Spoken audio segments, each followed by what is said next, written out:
Good morning, everyone, and welcome to our global journey to NYU Buenos Aires.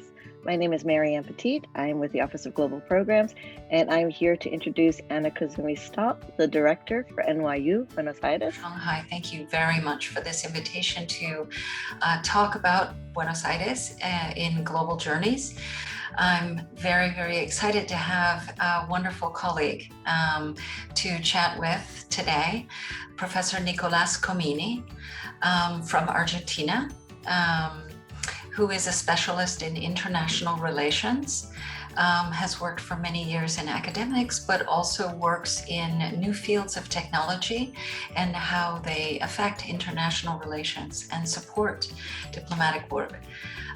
Nicolás, good morning. Hello, everyone. I'm very excited for being here, and thank you so much for inviting me. So I know that your course has a very specific framing. It's called Inter-American Relations. Can you tell us a little bit about what the focus is in your course? Yes, well, we focus especially on the US-Latin American relationship from the end of the Cold War until these days. And something that is very important for us is to break up stereotypes, to try to problematize concepts that are usually simplified by external perspectives like populism or democracy, for example, or development. Okay. What do you think are the most important things going on right now? The thing I would say is that there is a very visible tension between the US agenda and the Latin American agenda.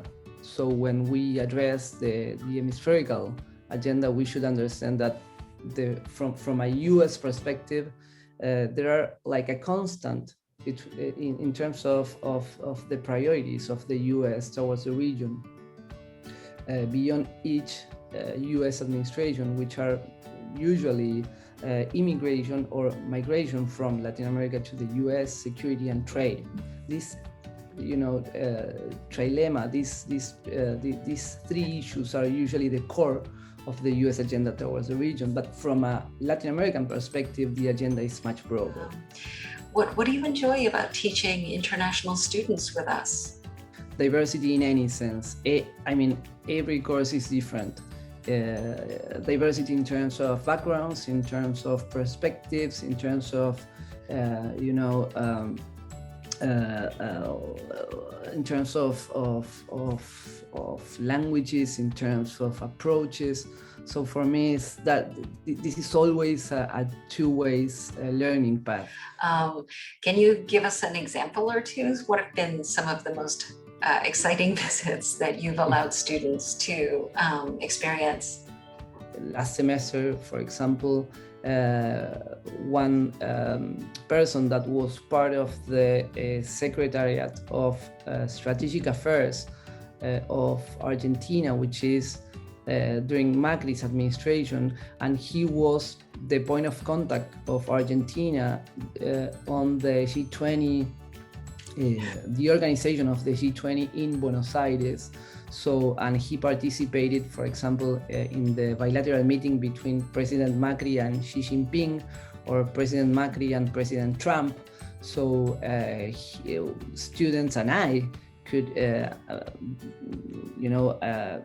see how difficult was that process from from an insider, from someone that was part of the decision-making process and someone who was there in those meetings. So it was amazing for everyone. I know that also a number of the students, a big number of our students, like 30-40% of our students, do internships or semester-long volunteering while they're in Buenos Aires. And in many cases also, the students are guided by what they're learning from their professors. So I know that you, for example, have had students who have been in think tanks locally, doing 10 hours of work per week in a think tank. I know that not that long ago, you had a student who was in a think tank called CPEC, right, which is a very high profile one. CPEC, I think, works on public policy, right? And that's their area. So how did did that experience, for example, of a student being in a public policy think tank intersect with your course? CPEC was a co-chair of the G20, which is the think tank 20, one of the engagement groups within the G20. So for this student was an amazing coincidence, because the G20 was, in Buenos Aires. The CPEC was a co-chair of the G20. We were discussing about the G20 in this role playing, and that was an amazing coincidence, and brought a lot of insights. So I know that also your students participate in your course in individual research projects. Can you give us some examples of research that you have found is particularly interesting for the students? The students seem to choose this topic or this aspect when they get to the point of doing their research project in your course? One student is analyzing, for example, the similarities and the differences between the South American Common Market, Mercosur, and the Asian Pacific market, the ASEAN. So this is super interesting, because what she's looking at is at the differences, but also at the similarities. And there are so many similarities in terms of agenda, in terms of interest, in terms of challenges.